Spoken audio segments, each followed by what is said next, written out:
कह रही है सर? जन सैलाब ये कह रही है कि 14 नवंबर को इस देश में लोग बिहार में एक नया राजनीतिक इतिहास लिखा जाता हुआ देखेंगे और 30 बरस से जो लोगों की यहाँ राजनीतिक बंधुआ मजदूरी है, जहाँ लालू जी के डर से लोग नीतीश भाजपा को और भाजपा के डर से लोग लालू जी को वोट देते हैं, उस युग का अंत हो रहा है। बिहार में अब नया विकल्प, बिहार में एक नया विकल्प बन रहा है और वो विकल्प किसी नेता का नहीं है, किसी परिवार का नहीं है, किसी जाति का नहीं है, वो बिहार के बच्चों का है। अभी आप देखिए छठ है, इसी गरीब बिहार में छठ के मौसम में कितनी खुशहाली दिख रही है, क्योंकि सारे युवा बच्चे अपना काम धाम छोड़कर घर आए हैं। जन सुराज ने एक ही वादा किया है, जन सुराज की सरकार बनेगी, किसी को बाहर रोजी रोजगार के लिए नहीं जाना पड़ेगा। और कुछ हो या न हो, और कुछ हो या न हो, छठ में जो बच्चे घर आए हैं, अगर 14 तारीख को जन सुराज की सरकार बनी तो अब लड़के बाहर नहीं जाएंगे। मोदी जी आके 2 दिन पहले कहे हैं कि हम बिहार में सस्ता डेटा दे रहे हैं, तो जन सुराज ने, प्रशांत किशोर ने कहा है, भैया हमको सस्ता डेटा नहीं चाहिए, अपना बेटा चाहिए जो गुजरात में जाकर मजदूरी कर रहा है। देखिए मोदी जी को कह रहे हैं कि फैक्ट्री लगेगा गुजरात में, आप लोग अपना अपना बेटा से मोबाइल पर बात कीजिएगा, उसके लिए डेटा दे रहे हैं।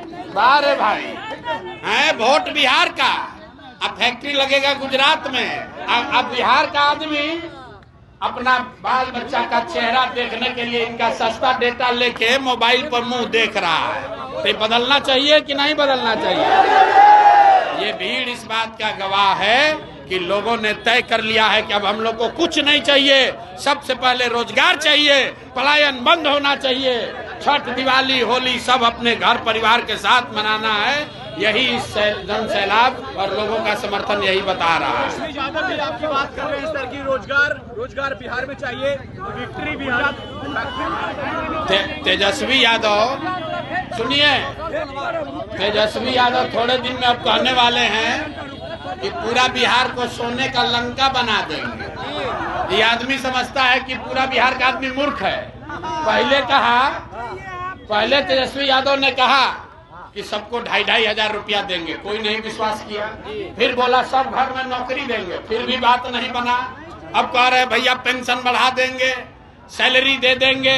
अरे भैया कुछ नहीं चाहिए, क्योंकि सबने देखा है कि जब तेजस्वी यादव के माँ बाप की सरकार थी तो बिहार में लोगों को एक ही चीज मिला, अपहरण, रंगदारी, मारपीट, जंगल राज।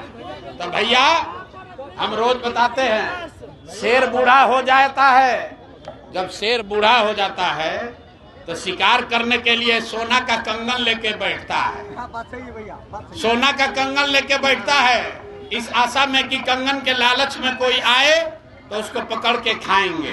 तो राजद वाला वही है, ये लोग शेर बूढ़ा हो जाएगा तो दूध नहीं पिएगा, मांसाहार ही करेगा। तो ये अलग अलग लालच दिखा रहा है कि बिहार की जनता उसमें फंसे तो फिर अपना अपहरण, रंगदारी वाला जंगल राज चालू करे। कोई बिहार की जनता तेजस्वी यादव को सुनने वाली नहीं है। लड़ाई सीधा एनडीए और जन सुराज में है, मोदी जी में और जन सुराज में है, एनडीए और बिहार के युवाओं में है।